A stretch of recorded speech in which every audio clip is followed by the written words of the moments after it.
इसलिए मम्मा कितना रोमांटिक कर रहा है।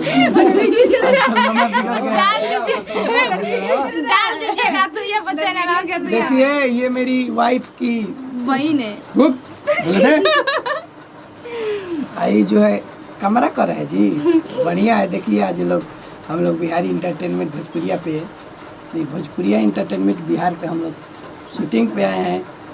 भैया क्या करबो, थोड़ा सा मस्ती मजाक कर ली जाए, अच्छा लगे। कैसे कि सब कोई के मन बहलावे खातिर हुआ सबके अपनो। देखिए कैमरा मैन हमरा के लाते मारा था। ये खा लो पति नहीं खिसियन ना तारो ना तो हम हुए हम खिसिए वाला ना पीछे से लगा। आज देखिए नहीं तनी कैमरा कॉल ले। हेलो डरते हैं, पता ना क्यों कैमरा मैन क्यों डरते हैं जी। जातर बन जी माने मेरे जातर बन जी एकदम बन जी जातर कहां जा रहे हैं? जाता नहीं जातर बन तो जातर बना के अब कहां जातर बनाने जा रहे हैं? काम नहीं लगा, काम होगा जा रहे हैं। अरे घर ना खाई हम जाते हैं चल काम चलो तो हम चलते हैं। नहीं जा रहे हैं लेकिन मत जाइए। ये कैसे कहता वो जाते घर एकदम खाती है मेरा नु हमर मान गोइल बताओ जाती तक कोनो दिक्कत नहीं है। तो बहिनी के समझाओ अपना ना हम भैया के ना जाए दे। अच्छा साली नहीं पागल कोनो दिक्कत बा ना भैया मेरा नु कैमरा दिखते नहीं के तो तुम्हारा काहे दिक्कत ए जी हमके ठीक ना लगी घरवा में हो। घरवा में ठीक ना लगी दुगो कौवा छत पे बोला तो वसन वो करे के सुनत रहियो ना मत नहीं के जाएगे। ए दीदिया हम तू जाए तो के हम ना जाए दही जाए। अरे कौन विदेश जाता नहीं बाजार में जाती तो हां तो जाई तो 2 घंटे लगबे करे। ठीक है तोरा शौक ना एगो इनकर वीडियो खींचा हाउ तू कह के खींच ला। अरे खींच ना खींच हो तोहरा शौक कितना शौक लागेला काहे का शौक लगी तो पूछे करे से काहे शौक करते ही काहे का शौक करतड़ी। ए हम ना जाए दे हम के ठीक ना लागेला जीजे चल जाना घर ले। ठीक तरह ना लागेला काहे नहीं ठीक लागेला तहरा ठीक ना लागेला जीजे खाली तो आइल बनी जीजा खाती जीजा खानी बोले तो जीजा के लिया के चल जा घर। चलिए अरे बाजारे जाता नहीं तू नहीं के जाएगे बाजारे। अरे का कहती है समझाओ ना ओकरा के रे पागल हिया पागल है लड़की पागल है। हाँ कोई बात नहीं हम लड़की पागल है तो नहीं जाना है चलिए घर में। आ सुनी जी पहले जाइता चली लेके जाके तोरा दिक्कत नहीं है नु ना हां चले हाथ हटावा हमरा दिक्कत बा ना दे हम 6 महीना बाहर जाके जा रहा हम तो तारा दिक्कत नहीं है नु हमरा दिक्कत बा 6 महीने का साल हो जाके रही बाहर दिक्कत नहीं। ओकर तो दिन भर फोन से बतिया के बता काहे ना ठीक रही। ई का कहती है रे की करे से फोन से बतियाती रे हम काहे अंतन के करते ये कुल काम करते है सब ये कुल काम करते है सही रे ए से कहते से जाई होने जाई हम ना जाई नहीं के जाके हम कहते ना रही उनकर संग चलो टई धक दबा दे देखो त अरे तोर बहिनी मर जता हमर कोनो पाप पर रे सब पड़ी हुआ आके कहते कि नहीं के जाके बाहर नहीं ऐसे ना कहां यार नहीं आ रहा है बड़ी चलिए शैम्पू लगेला हनी पाउडर लगेला हनी तेलो लगेला हनी ककहियो लगेला हनी नहीं के जाए के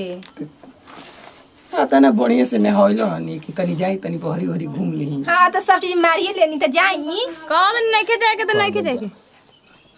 ठीक बा भैया जा पगला गेल बियो तेस न कोनु पगला गेल बिया एकर भैया एकर पराठ खोज के बियाह करे के पहिया मेरा तो ठीक हो जाई ऐसे हम आ सही तू बतियाओ तीस दोसरा से दिन भर कहतियो विश्वास नहीं के हमरा विश्वास नहीं के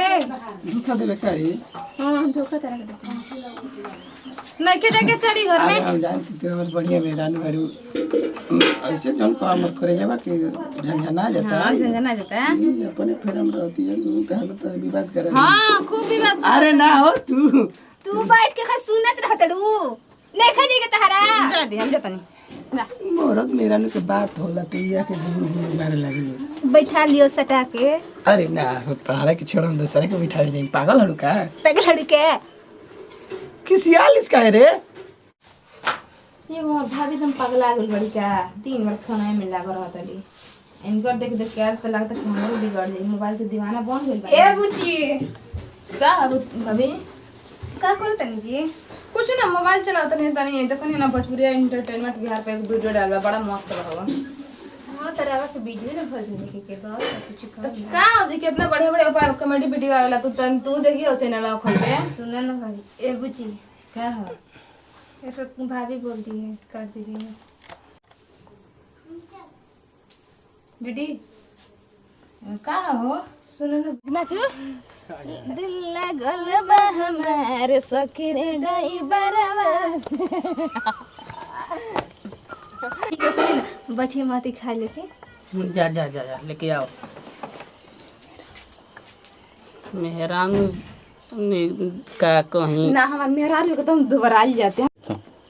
का कहीं मेहरानू का इतना ध्यान दे दें तो वो दिनों पे दिन दोबारा आई जाती है ये तो हमारा कुछ बुझाते नहीं कि खाती है कि नहीं कि खा जाता ही तो बुझाता है ये असो से गिरे रहती है का हो भैया हाँ का हो बच्ची क्या करा के बड़ा दुबरवा मोटवा उतड़ा हो अरे तहारे को भाभी नहीं खी देखो से हम बतलाएं कि भाभी हमारे दूसरा से बतियावेली बतला भैया हमारे कितना प्यार करते ना भाभी से आई कितना हरामी बड़ी कि दूसरा लवर की पटैले बड़ी हम भैया से बतलाइयो तो ना सकी ना लेकिन हाँ वैसा वक्त आई तो बतलाई जरूर हमार भाभी ना जन बाड़ी ना तो अच्छा काम नहीं करत हमार भैया कितना प्यार करना भाभी से कहता ना कि खा के मोटाई रह अपना शरीर पर ध्यान नहीं के दे के लेकिन भाभी कहता मोटाई रहा कौन बात नहीं के समय के खुद पता चल जाई कैसन बाड़ी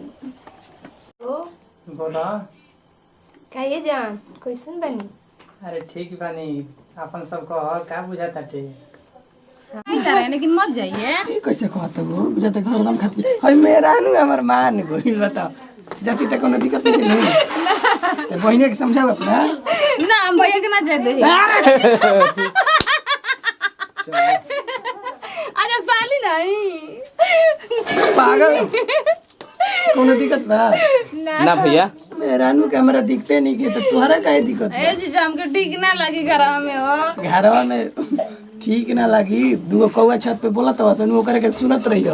ना मत नहीं के जाएंगे ए दीदिया हम तू जाए तो वो के हम ना जाए दे क्या कर दिया सर इसलिए मम्मा कितना रोमांटिक कर रहा है डाल दीजिएगा तो ये बच्चे ना रहो के देखिए ये मेरी वाइफ की बहन है हुप, बोले आई जो है कमरा कर है जी बढ़िया है देखिए आज लोग हम लोग बिहारी इंटरटेनमेंट भोजपुरिया पे नहीं भोजपुरिया इंटरटेनमेंट बिहार पे हम लोग शूटिंग पे आए हैं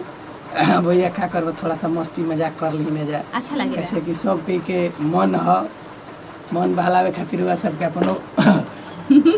देखिए कमरा में हमरा के लाते मारता खा लो तार पति ना खिसियन ना तारो ना